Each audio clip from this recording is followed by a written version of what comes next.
मोदी जी ने संसद में अभी बयान दिया, बाबुओं का देश नहीं बनाना है भारत को। है तो नेताओं की भी क्या जरूरत है? देश चलाने के लिए क्या सिर्फ चंद नेताओं से देश चल जाएगा? ब्यूरोक्रेसी नहीं चाहिए।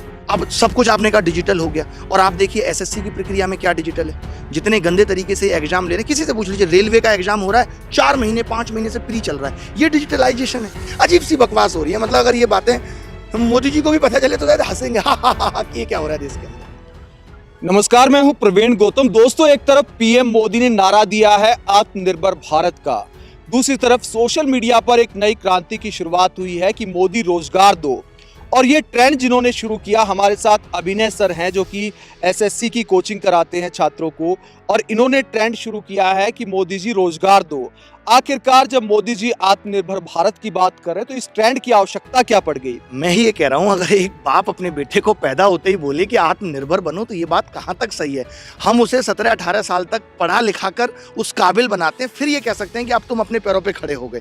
तो आत्मनिर्भर बनने के लिए आप सरकारी नौकरी दे दीजिए, फिर वो काम करेगा सरकार में, तब वो आत्मनिर्भर भी बनेगा। मोदी जी ने संसद में अभी बयान दिया, आपसे सरकारी नौकरी की बात करी, तो मैंने इसलिए आपको टोक रहा हूँ कि बाबुओं का देश नहीं बनाना है भारत को, तो प्राइवेट सेक्टर को भी बढ़ावा दिया जा रहा है। प्राइवेट सेक्टर को विलन की तरह क्यों प्रोजेक्ट किया जा रहा है? नहीं, आप एक बात, फिर तो नेताओं की भी क्या जरूरत है? देश चलाने के लिए क्या सिर्फ चंद नेताओं से देश चल जाएगा? ब्यूरोक्रेसी नहीं चाहिए। आप बताइए मुझे, किस नेता को एजुकेशन सिस्टम की जानकारी है? किस नेता को एसएससी यूपीएससी की जानकारी है? इन सब सिस्टम को चलाने के लिए तो सरकार को ही मतलब नियम बनाने पड़ेंगे या ऐसी पॉलिसी लानी पड़ेगी जिससे ये चले। तो उसके लिए कुछ लोगों की तो आवश्यकता होगी, या हर आदमी अपना प्राइवेट बिजनेस। मोदी जी ने तो ये भी कहा कि हर मोहल्ले में नौकरी क्रिएट करो और अपने माँ बाप के साथ बैठ के रूखी सूखी रोटी खाओ। तो मोदी जी को तो अभी ऐसा लगने लगा है अब कि मोदी जी उस तबके से निकल के ही नहीं आए जिससे हम सब लोग गुजर रहे हैं। अगर एक गाँव में हर आदमी अपनी परचूनी की दुकान खोल लेगा तो सामान खरीदेगा कौन? बताइए मुझे आप। बात कर रहे हैं ना कि आत्मनिर्भर भारत की, तो युवाओं को व्यापारी बनाने की तैयारी, कि युवा अपना बिजनेस करेंगे, स्वावलंबी बनाने का दावा किया जा रहा है कि अपना बिजनेस चाहे छोटा सा हो, चाहे पकोड़े तलने की दुकान हो या रेहड़ी हो या फिर कोई भी हो, मतलब उसमें बुराई क्या है? नहीं, उसमें बुराई एक बात, ये तो वस्तु विनिमय वाली बात हो गई कि एक गांव में फिर करेंसी की भी क्या जरूरत है?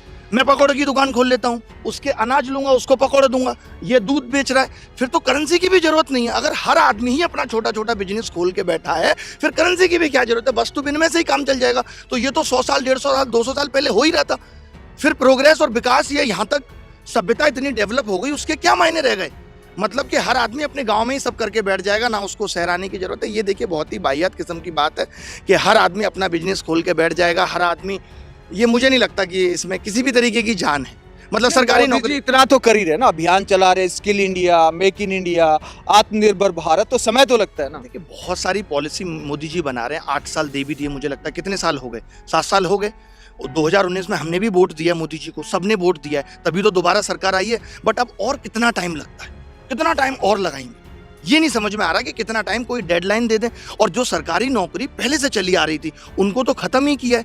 कोरोना काल में लोगों की प्राइवेट नौकरी भी चली गई। आज एक इंजीनियर को 10,000 12,000 की नौकरी नहीं मिल रही। तो किस वजह से नहीं मिल रही? देखिए, आप मुझे बताइए, अगर एक एग्जाम की तैयारी करने वाला बंदा 40 लाख लोग तैयारी कर रहा है, तो और उसमें आप कह रहे हैं कि मैं 100 ही लूंगा, तो क्या 101 वाला बंदा इस लायक नहीं है कि उसको रोजगार मिले? कुछ तो लिमिटेशन होनी चाहिए, कुछ तो ऐसा हो। क्या ये पहले से नहीं था? इसका मतलब या तो पहले वाला सिस्टम बिल्कुल गलत था। 2014 में अगर 20,000 लोग एसएससी में सेलेक्ट हो रहे थे, या तो वो बिल्कुल गलत था। कॉन्ट्रैक्ट बेस्ड जॉब की जरूरत क्यों पड़ रही है फिर मोदी जी को?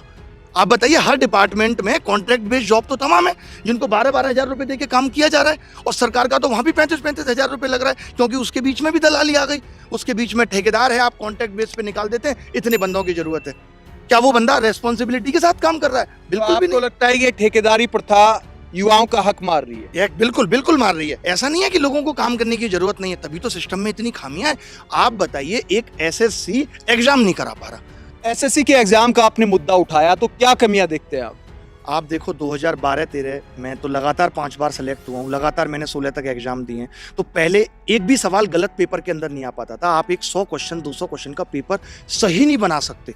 आप इतना बड़ा इंस्टीट्यूशन है एसएससी, छोटा मोटा नहीं है कि आप एक पेपर सही नहीं बना सकते। और उसके बाद से अब लगातार क्या देखने को मिल रहा है कि 5-6 क्वेश्चन ये लोग गलत छाप देते हैं हर पेपर में। फिर ये क्या नोटिस निकालते हैं कि रिप्रेजेंटेशन मांगते हैं कि अगर आपको लगता है कोई क्वेश्चन का आंसर गलत है, कोई क्वेश्चन गलत है, तो बताइए, हमें पर क्वेश्चन 100 रुपये देना होगा। गलती तुम करो करो और गलती बताने का 100 रुपये हम दें। मतलब एक बच्चा आप एवरेज मान के चलिए 500 रुपये देगा। अब हर बच्चे को लगता है यार मेरा 1 नंबर बढ़ेगा या 5 नंबर बढ़ेंगे, चलो 500 रुपये दे देता हूँ। जबकि इससे नुकसान खाली 500 रुपये का ही नहीं है, सरकार को फायदा इससे बहुत है। जब पेपर में कोई गलत सवाल आ जाता है तो उस गलत सवाल को हमें नहीं पता होता कि ये गलत है, मतलब उसका करेक्शन कराने का भुगतान करना पड़ता है और सरकार करोड़ों कमाती है। करोड़ों कमाने का जरिया इसको बना लिया। और आप सोचिए पहला ही क्वेश्चन गलत है, मुझे तो पता नहीं है, मैं तो कहता हूँ आप पैसे भी कमा लो लेकिन उसके ऊपर लिख दो ये गलत है, इसे मत करो। उस गलत को करने में पेपर के अंदर कई बार हमारी 10 मिनट भी खराब हो जाती हैं, हमें नहीं पता ना कौन सा गलत है, हमें लगता है कहीं हम तो गलत नहीं है। तो इस तरीके की चीज़ें। और लगातार वैकेंसी तो आप देख रहे हो 2014 के बाद से आज 6000 वैकेंसी रह गई और वेटिंग लिस्ट नहीं है। जो बच्चा, एक तो आप क्या कर रहे हो कि 2018 का रिजल्ट अभी नहीं आया, 19 का आधा दे दिया, अब इन दोनों को एक साथ दोगे तो जो बच्चा 18 में सेलेक्ट होगा उसे खुद नहीं पता मैं होऊंगा, तो वो 19 का भी फॉर्म भर रहा है। यानी एक वैकेंसी 2-2 बार काउंट हो रही है। ये दिखाने के लिए आप कम से कम वेटिंग लिस्ट चला देते, 1000 बच्चों को आप 1500 बच्चों को वेटिंग में रख देते कि ये बच्चे वेटिंग में, अगर इनमें से कोई भी नौकरी छोड़ेगा तो हम इन पीछे वाले बच्चों को जॉब दे देंगे। कोई वेटिंग लिस्ट नहीं है। तो 19 का रिजल्ट आ गया है और 18 का नहीं आया, तो ये क्या मामला है? मतलब पूरा रिजल्ट नहीं दिया अभी तक, ये नहीं बताया 18 में किस किस को लेंगे, और 19 में ये कह दिया कि आधा रिजल्ट मतलब टीयर 2 तक दे दिया और टीयर 2 और टीयर 3 एक साथ करा रहे हैं। आपको मैं मोटे मोटे शब्दों में समझाऊं कि आईएएस के पेपर में मेंस कराओ साथ में और इंटरव्यू भी ले लो, और कोई इंटरव्यू के मार्क्स जो वीडियो बनी है उसे बाद में देख के डिसाइड करेंगे। अजीब अजीब बकवास सी हो रही है कि टीयर 2 टीयर 3, फिर टीयर 3 की जरूरत क्या है? कि मैं तो कहता हूं कि इससे तो सरकार का खजाने पे भी फर्क पड़ रहा है। आपने इतने बच्चों का टीयर 3 करा लिया, कॉपी पेज कुछ तो खराब हुआ होगा, अब आप कह रहे हो कॉपी उन्हीं की चेक करेंगे जिनका टीयर 2 क्वालिफाई है। तो पहले क्वालिफाई करके ही देख लेते, क्या जरूरत थी टीयर 3 कराने की? अजीब सी बकवास हो रही है। मतलब अगर ये बातें मोदी जी को भी पता चले तो शायद हंसेंगे, हा कि ये क्या हो रहा है देश के अंदर। अजीब सी ही बात है। मोदी जी ये भी तो कहते हैं ना कि सरकारी नौकरी कम हो रही है, तो क्या हुआ, प्राइवेट सेक्टर को बढ़ावा दे रहे हैं। अच्छा आप एक बात बताओ, अगर सब कुछ सही चल रहा है, ये जो मुझे लग रहा है आप जैसे बता रहे हैं, सारे मीडिया वाले ऐसे ही बता रहे हैं कि सब कुछ बहुत अच्छा चल रहा है, मोदी जी भी कह रहे हैं सब कुछ बहुत अच्छा चल रहा है, अगर सब कुछ इतना अच्छा चल ही रहा है तो क्या ये युवा और या क्या युवा के जो टीचर ये सब पागल हो गए? हम लोग कम पढ़े लिखे हैं, लाखों विद्यार्थी हमने पढ़ा दिए। मैं पिछले 3 साल से फ्री एजुकेशन चला रहा हूँ, लाखों बच्चों से मैं रूबरू हो चुका हूं सामने से। तो लोग क्यों परेशान है जब सब कुछ ठीक चल रहा है? जनता इतनी पागल है? मैं ये समझता हूं 10 लोग, 20 लोग, 50 लोग पागल हो सकते हैं, गलत हो सकते हैं, उनको भड़काया जा सकता है, बट लाखों में लोग, आप सोचिए जब अभी स्पीक अप हमने चलाया था 6 महीने पहले तो 70 मिलियन लोगों ने ट्वीट करके कहा था कि हाँ हम बोलना चाहते हैं रेलवे। आज सरकार ये कह रही है कि हम सीईटी ला रहे हैं। सरकार के पास कोई प्लानिंग नहीं है, बस वो बोलना जानते हैं। जैसे आपने कहा मोदी जी ने ऐसा कह दिया, किस प्लानिंग से कह दिया? आप अभी सिर्फ रेलवे का एग्जाम कराने में 5 महीने खा जा रहे हैं प्री का, अब आप रेलवे, बैंक, एसएससी सबको कंबाइन करने जा रहे हैं। आपको लगता है कि आप 1 साल तक तो प्री का ही एग्जाम चलाएंगे? जब हमारे पास अभी वैसा सिस्टम नहीं है तो हमें तोड़ तोड़ के काम नहीं करना चाहिए। मुझे नहीं लगता अभी सीईटी की जरूरत थी, अभी सीईटी की जरूरत ही नहीं थी, क्योंकि आप सीईटी लागू कर ही नहीं पाएंगे। तो जो डर नहीं लगता कि आप ज्यादा तूफान खड़ा करेंगे सोशल मीडिया पर, तो आपको भी आंदोलन जीवी या कंगना जैसी तो आपको देशद्रोही भी कह सकते हैं। नहीं, देखिए ऐसा कहने से कुछ नहीं होता। हम ये ऐसे ही नहीं कर रहे कि आज हम उठे और कह दिया। हमने कंगना की तरह फिल्में दिखा के लोगों से पैसा नहीं हड़ पाए। हमने बहुत जमीनी स्तर से सन 2017 से मैं फ्री पढ़ा रहा हूँ, लाखों विद्यार्थियों को फ्री पढ़ा के मैंने सेलेक्ट भी करा दिया। कोई किसी एग्जाम में हो गया या किसी को प्राइवेट रोजगारी दे दिया कि आज लोग हमसे पढ़ के ट्यूशन पढ़ा के भी 2 पैसे कमा पा रहे हैं। तो लोगों के लिए किया है, लोगों के दिल में पहले प्यार को जन्म दिया है, तब हम ये बोल रहे हैं। तो बहुत लोगों का प्यार, मिलियन लोगों का प्यार मेरे साथ है, इसलिए मुझे डर इसलिए भी नहीं लगता कि मैं, वैसे भी आपको बताऊं मैं डर से मुक्त हो चुका हूं, क्योंकि मुझे मोह नहीं है।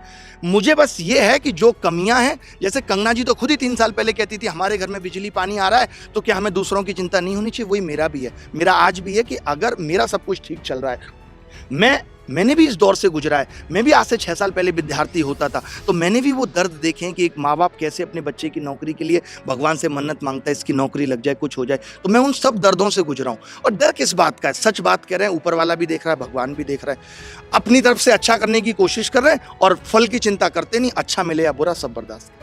आपको दुख होता है कि जो युवा क्रिकेट सितारों को भगवान का दर्जा देते हैं, फिल्मी हीरो हीरोइन को पता नहीं क्या क्या कह डालते हैं, दबंग, सिंघम, तो जब युवा आवाज उठाते हैं कभी भी इनका कोई ट्वीट तक नहीं आता?